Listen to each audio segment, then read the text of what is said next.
From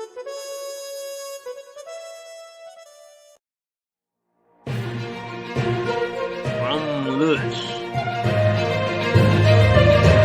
in the Black Horse Pub.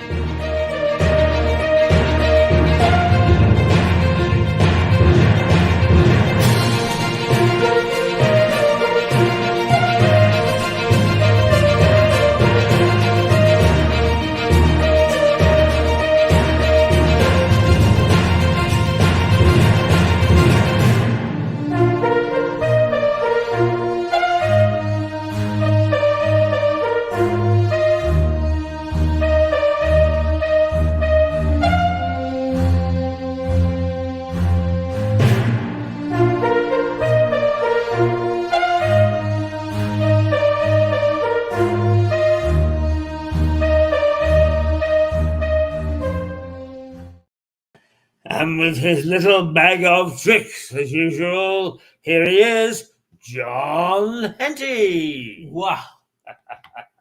You know, that's sort of an introduction. I mean, how can one fail to be moved?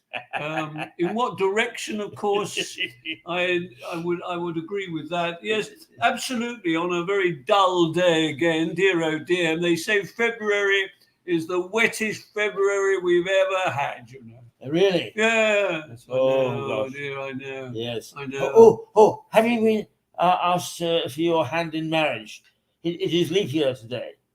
So what does that mean? That means that a lady can, up until noon, I believe, can ask a gentleman in other... Oh, a man. Oh, you sure? Yes, I'm absolutely positive. So you're sitting here hoping? I am. Dear oh It dear. hasn't happened yet. That's a shame. I mean, there's a great opportunity. That lady in Poynings, for example, you know, come along, madam. I mean, above all else, I mean, it's not for me to extol the virtues of this man. You can tell for yourself. He's there. He's up front. He's honest. He wears a hat, several hats, which is always a bonus, madam. Be sure about that. If you're going to marry or even contemplate marrying a man, do consider what he wears on his head. Because after all, you can tell a man to a large extent by his hat. And don't please look at my hat this morning.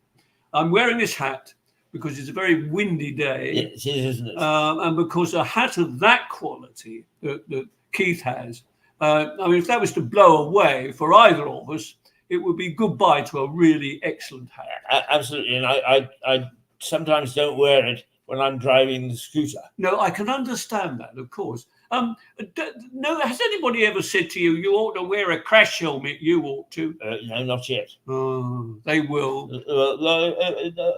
Either that or they think that it's a good way to see a demise. Yeah. My demise. Oh, I see. Yes. I suppose, in a way, if you could have a metal version of that hat, then you remember that James Bond movie where the man flung his hat and killed someone? Yes. Think of the value of that. Absolutely. I mean, you would then be absolutely fearless as you trundled your way through the streets of Lewis, because you knew that should you be approached by an alien or whatever, you can suddenly remove the hat, go wham, and they will be beheaded probably within seconds. And I would be the saviour of Lewis from Aliens. You would indeed. Yes. I mean, for goodness sake. I shall order one. Oh, I think the moment we're off the air today. A metal version of the hat. Absolutely. That's really what sort of a hat is it? Is there a name for it? Well, I think I call it a blue trilby.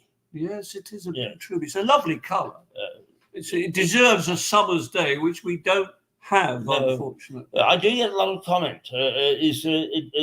As I drive my scooter and force people off the pavement, yes, and I say, so it's you. Me. Yes. They say, love the hat.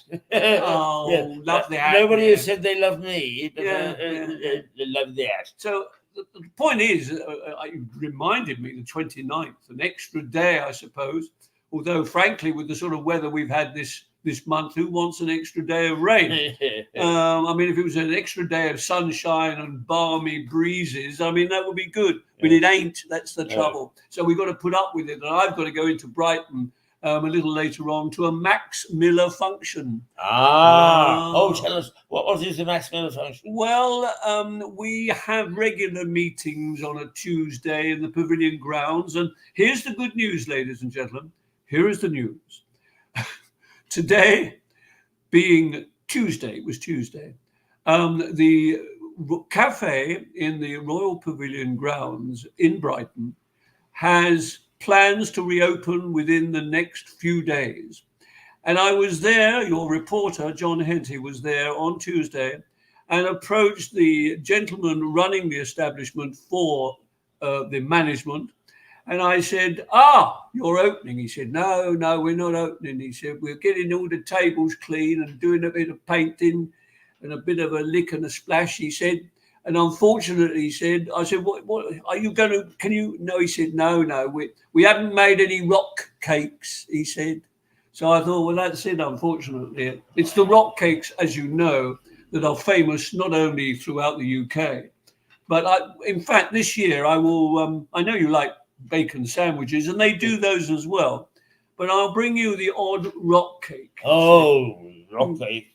Terribly important. Now, what sort do you prefer? Do you prefer currants or coconut rock cake? Oh, currants. Yes. I think so. Yes. I don't like the coconut bits they get between your teeth. They do. You're quite right. And of course, there is the classic occasion when I was first introduced to these delicacies, when I decided on lunch, and I was working on radio and decided not to have a few of those on this occasion. And so I went across to this said cafe, which has hardly changed over the years. And this was, I know exactly when it was, madam. You may recall the days that we were there. It was in 1968, which is a long time ago, but don't worry about it. And I went over and I said, what have you got? And I had a look, I got sandwiches and things. I'll have one of them, I said, pointing to these cakes. So he said, oh, yeah, okay. So I put it on the plate, cup of tea. And then I went away. It was a lovely sunny day, unusually. And I've said this before, I broke it open. And then I broke it open. As one does, you don't just chew an entire rock cake. It can be quite tricky too, because they can be quite hard. So I broke it all open and there wasn't a single currant in it. And I was almost distressed to this point. So I went back to this lovely man, Bert. His name was Bert. And I said, sorry, sir, but I said, your rock cakes haven't got any currants in. He said, well, I'm not surprised. He said, that's a coconut rock cake. I said, oh. And he said, look what you've done. And look at all. I said, crumbs. He said, yeah, crumbs. He said, crumbs all over the place. So from that point onwards, Bert and I were the best of mates for a good 30 to 40 years. Splendid man. And you're delighted to know if you ever go to the Pavilion grounds and have one of these rock cakes, and they are still excellent.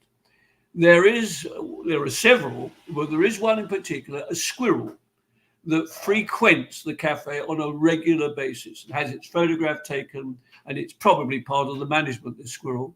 And above all else, this squirrel, I have to tell you, is called Bert.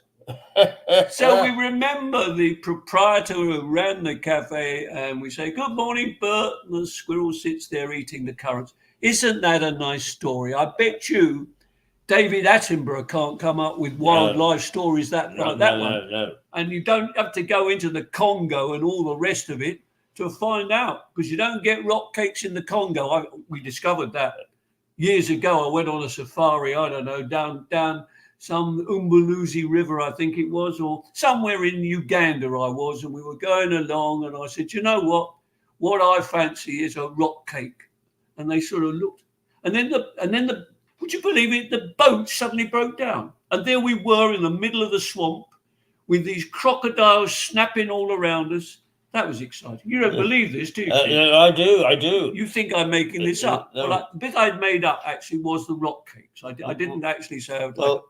Can I tell you a true story about the rock cakes? Because I think it was 1980 or thereabouts. Yeah. The first time I went over the Berlin Wall. Oh. And in those days, you had to have a government aperitif with you. And he took us out to a memorial park Right. to the Russian soldiers, Yes. and they had an old-style English cafe there that you would find on the station. Yes. And they only had one thing to eat: No. a rock cake. No. In one of those glass things. Yes, that's all. Oh, Yes. that is a fascinating.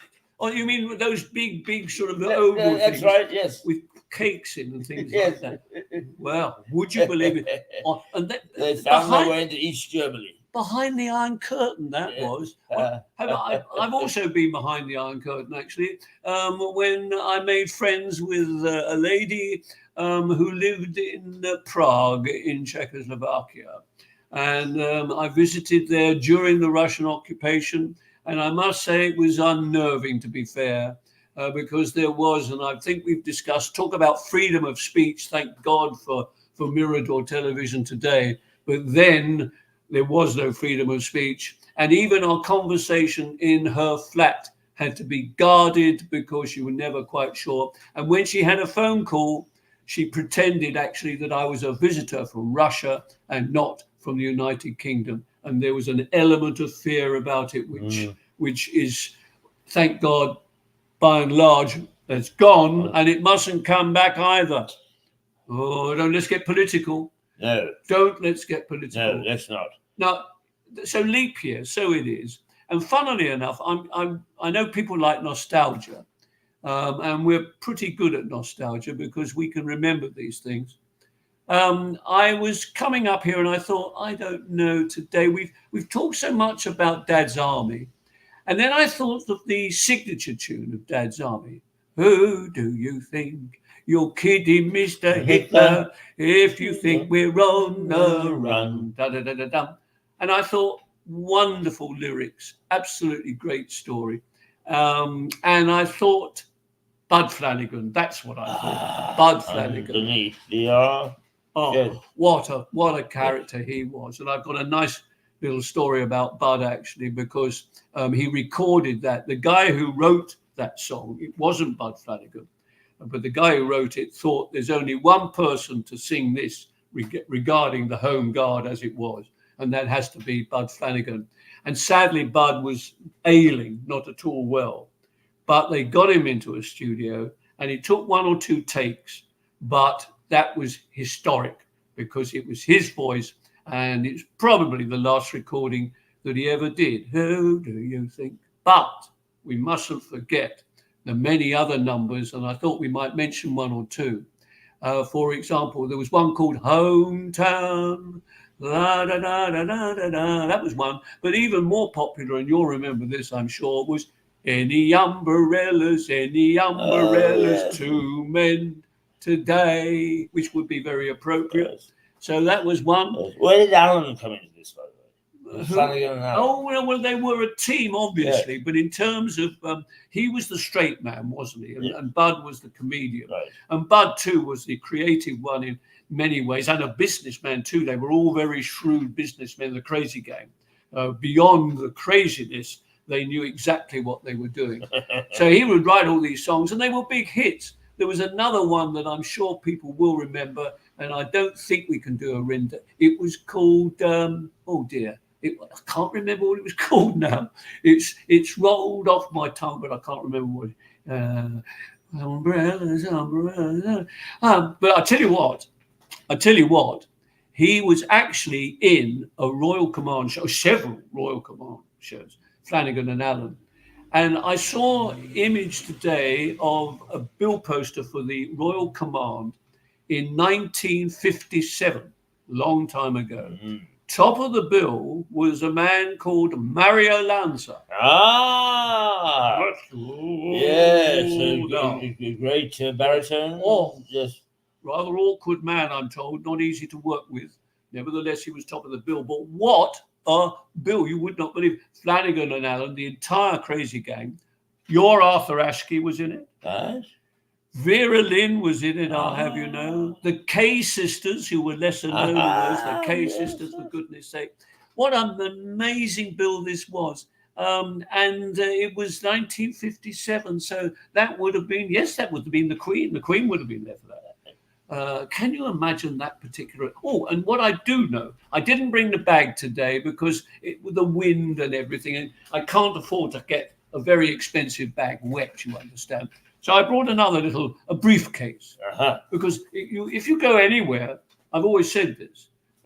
It's rather like if you work in a big office and you've got a few minutes to kill. Don't just sit there. What you do is you move around the building, preferably with some papers, Right. and you look as though you're busy. And, right. you can do that. I did that for years, actually. And it's amazing I ever survived in any jobs at all. But a briefcase impresses people. If they see you coming and you've got a briefcase, they think you're either going to sell them insurance or something, or you are someone from some official body and therefore need to be avoided. I brought this today because it contains, would you believe it, sheet music, and it may remind me of the song that I couldn't remember the name of. Now, wouldn't that be smart if it did? And here we are. Oh, there, I think I mentioned that, unfortunately. That was Hometown. La, da, da, da, da, da. All the words are there. And he wrote all these. Surely not the Waltz of the Gypsies. I don't believe that. And there's a lovely picture of them there. Can you see that, everybody? There's Flanagan and Allen. They were superb. And this was featuring with enormous success. Enormous success. That's what I like. We don't want any sort of half-hearted showbiz things. We want enormous success. The big hits. George Black's London Palladium musical, London Rhapsody, and it featured this song, Hometown. Everybody came home singing that as well. So there we are. And The Wanderer. No, we're not familiar with that one, unfortunately, but that is called The Wanderer. And again, this was a copyright in 1932. Would you believe it? And look at that hat that Chesney Allen is wearing. that is, I mean, there you see, you've got to have a hat. And of course, dear old Bud, he was here wearing a hat as well. They were wonderful characters, and the Crazy Gang. Did you ever see the Crazy Gang? Probably not. Not as such, no. No. I did. I was fortunate. I went to the Victoria Palace, which is near Victoria Station, everybody. And I did see them there, and it was wonderful. I remember one little sketch. They did very brief little sketches. And there was one where one of them went across, with, that's it. He had a suitcase. He went across with a suitcase. And he also had it under his other arm. He said he had a ladder, a long ladder. And they said, "Hey, where are you going?" He said, "Well, I'm taking my case to a higher court." That's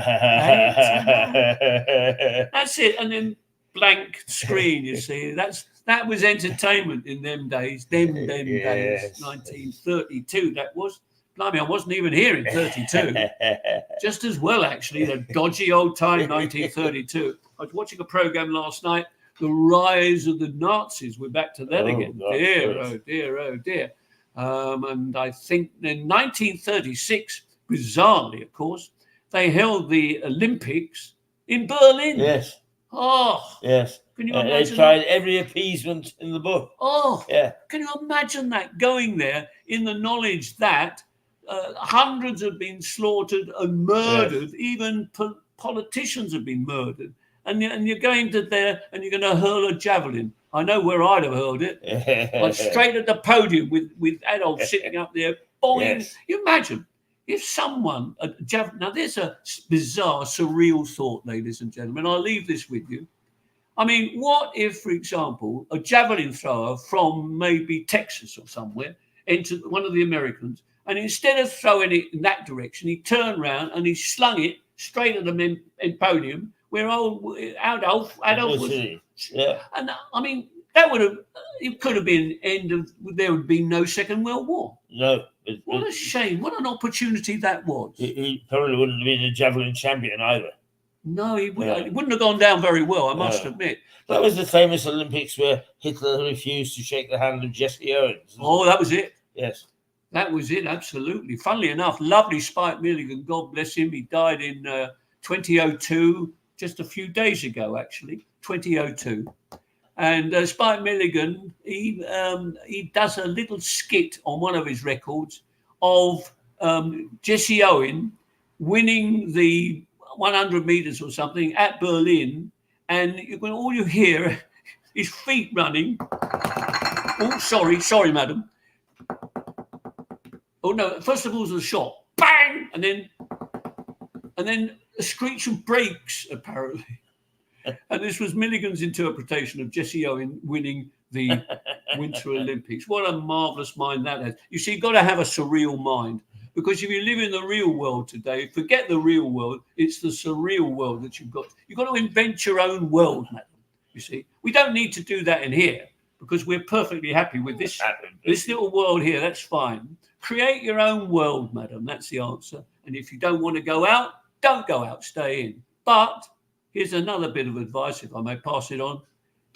Don't chicken out, because it's very easy to say, no, I don't think I'll bother today. But you need to bother occasionally, don't you? Absolutely. I mean, imagine what if you decided this morning, for example, it's raining, I don't want to get the old scooter out and go along there. I mean, what a disaster. Well, it would have been. Oh, it would have been dreadful. Absolutely. I mean, people... The earth might have stopped turning. I would have thought so, and worldwide there would be people tearing their hair out, saying, where is Keith this morning?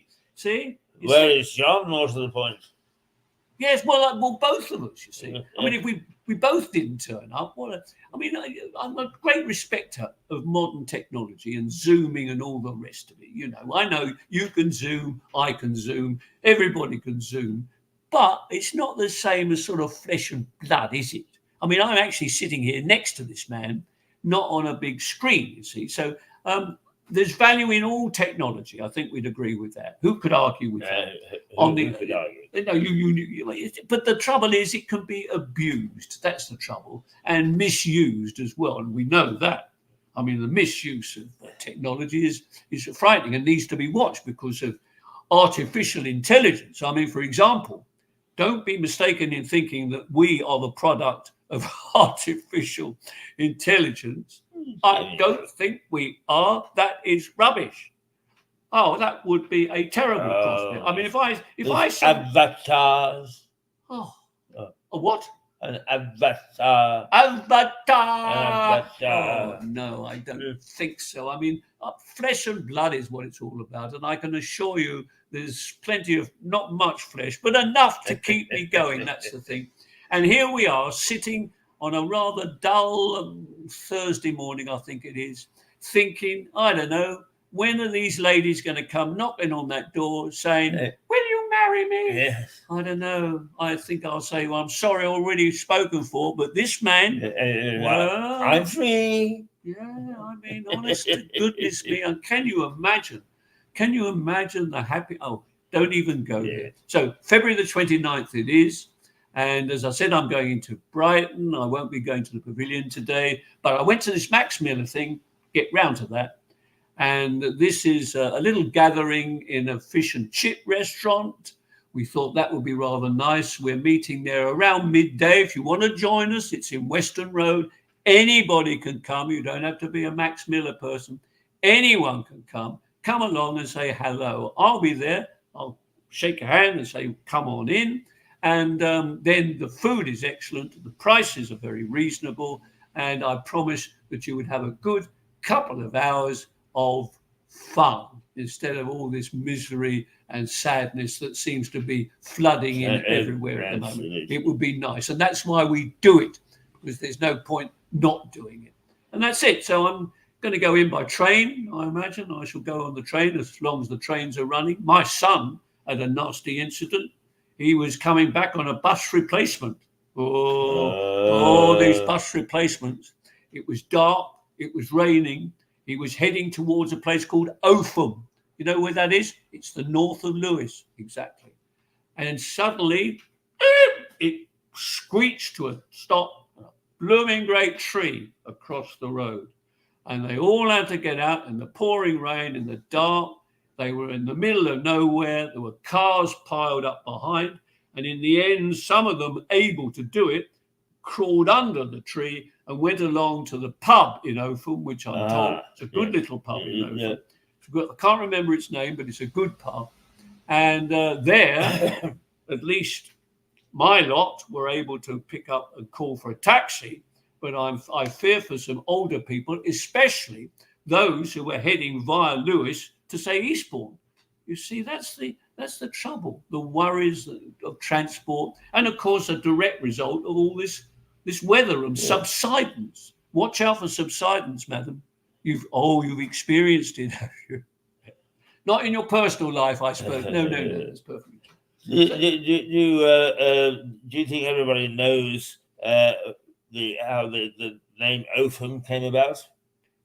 I'd like to know. Well, it's actually off Ham. Oh, yes, Ham. Yes, and it's off Hamsey. Oh. And the village of Hamsey today has got about 10 people living in it. Lovely church. Yes, lovely church. Oh.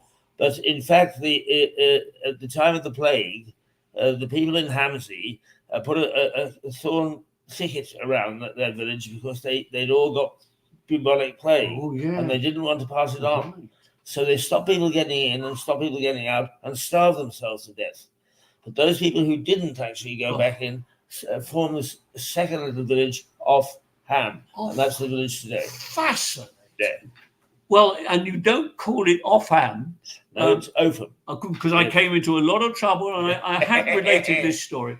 There's a lady who I don't think Hazel watches Mirador. I'll try and persuade her to if she's able to.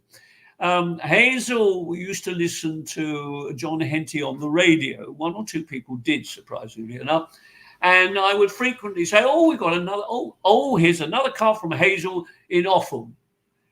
And within seconds, John, yeah, hello, Hazel, all right. Yeah, no, John, it's not Offham, it's Opham. Oh, right, okay. Do you know there was a person on Tunbridge Wells television? That's the sort of, I suppose you could call it the opposition to Mirador television. It's the BBC in Tunbridge Wells, quite posh up there, you know, the Tunbridge Wells, wonderful place. And I was watching that yesterday, and they had a reporter and she said, in Alfriston. I said, it's not Alfriston, it's Alfriston, you see. You have to know these things. They're what's called idiosyncrasies. And I'll spell that for you. And if you live in an area like this, you know, get it wrong and you're immediately considered to be an outsider and not worth lending the time of day to, you see. Opham, Alfriston, and apparently mega flooding around there at the moment. Serious. Really? Yes.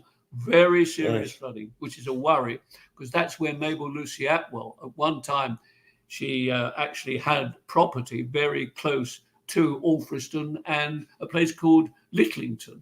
There's a lady gone past there. Do you think she's going to go around the corner?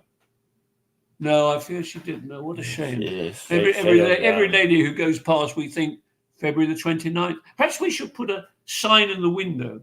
Yes, I think we should. You know, just say we're available. Yes, absolutely. Yes. Two strapping young men. Yes. Oh, what? Hat wearing and understanding and all the attributes that you would expect. Incidentally, while we're on pronunciation, an old colleague of yours, no longer with us, a gentleman called Ron Onions, you remember, a legend in broadcasting, much like yourself, always pronounced Lewis Lou. Ooh. Oh. He was at a loose end, I suppose. Yes, I do remember a good journalist. I worked with him. I remember in London. I probably met you a few times there as well. What a great name. I'm never too unhappy with Henty because plenty and all the rest of it. But I've always thought that a name like Onion would be rather nice. Yes, it's another nice name. It's a nice name. Hardy, of course, is a nice name as well. I know a friend of mine called Hardy. There was Oliver Hardy and lady with blonde hair going past at the moment. Two of them. Oh, two blondes. Yes. Hello. We're available, man. No. They're obviously going down to Waitrose or something. They won't get good things down in Waitrose, I'm afraid. No. What an opportunity They they walk miss. past a great opportunity there. Yeah. I mean, it's an opportunity in a lifetime. I mean, how many times is Mirador Television going to be on February the 29th? Exactly. Oh, now I know that lady going past there. I know where she's going as well. She's one of the people, because Lewis, for those of you, say, in Miami who are watching at the moment, what's the weather like? Oh, it's nighttime. It's nighttime anyway.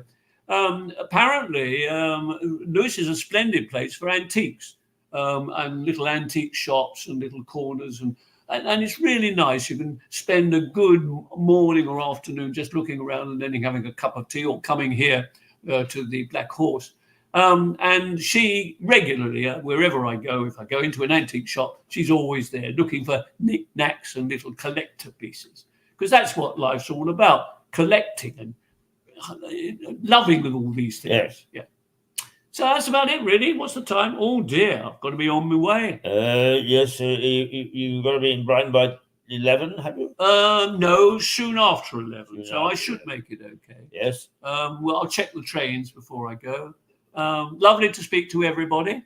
I'll pass on your regards to all the members of the Max Miller Appreciation Society. If you would, both our viewers and Mirador Television. Yes, 100%. And tell them that the Max Miller is mentioned every week. Absolutely, every week, as it jolly well should be. And if you don't know about Max Miller, then go to www.maxmiller.org. All the information is there, and we would welcome you. And we're at Banker's Restaurant, Western Road in Hove. We'll be there around 12 o'clock with a bit of luck. And you're in Hove?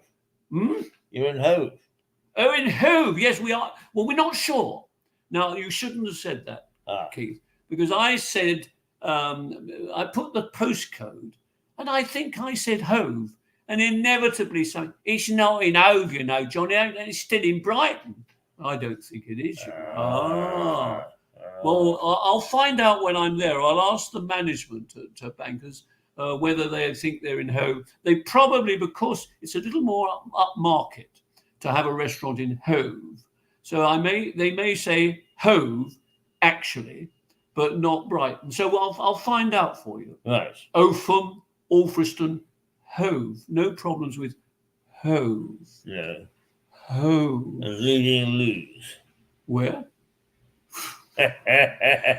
Oh dear. Anyway, I'm off now. I'll keep my hat on. Thank you very much. You keep your hat and look out. If you see him coming along on the old mobility with his hat, be wary, because it might be metal.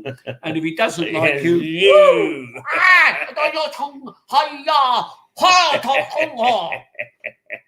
I'm exhausted. Oh dear. Cheerio, Keith. John, have a good meeting. Yeah. And I'm sure that a new story is told every time you meet. Oh, absolutely. So we should expect you to pass one on next week. Oh, that's a good idea. And if there are any ladies at this restaurant who are sitting there all on their own, I'll mention. Right. I'll mention. Yes. Gentleman with the hat. Absolutely. Love you and leave you. Bye, everybody. Bye.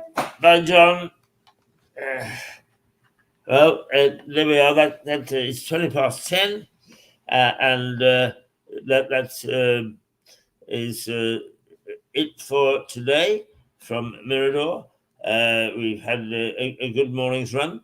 We are back tomorrow morning with the two Bs. Oh no, we only one B. Philip has an appointment that he can't get out of, so he will not be along tomorrow. But the rest of the day is as should be. We have Dr. Mark maybe, and his thoughts on education, which are always very, very deep and innovative. And then we have Melissa Conti from New York, followed by Suzanne Musso from New York. So it's our international day tomorrow, and a jolly good day it will be and is. So do join us at 8 o'clock for a brief look at the papers and the news of the day before we get launched into some of your favourites and jolly good fun along the day. Sometimes tweaking people's tail, sometimes serious, sometimes not so serious, sometimes downright mad. But it's all in the day's work. So do join us tomorrow in 8 o'clock. Is it 8 o'clock? Yes, it is. And we'll have some more fun together. So it's farewell to John Henty. We know where he'll be today. I will be here just for a little while. Anybody coming by, say hello through the window and even come in if you wish. But we're open to anybody and everybody, and we love to see you. And it's that sort of television, open television, unlike those other organizations where they close the doors and that's it. You've had it. We've had it. Toodle-pip. Oh no, hang on. I know what I've got to do. I've got to remind you the pub quiz is the second Sunday at 8 o'clock in the evening in the month. That's March the 13th or thereabouts. Very, very popular. Do come along to us and have your lunch here on a Sunday. A very, very good lunch. Very, very good chef, and it's a great pleasure to have it. And also on Saturday and Sunday, they show the Six Nations, the most popular sporting event at this time of year. So that's it from us, and we'll see you tomorrow morning at 8:30, sharp at 8:30. There we go.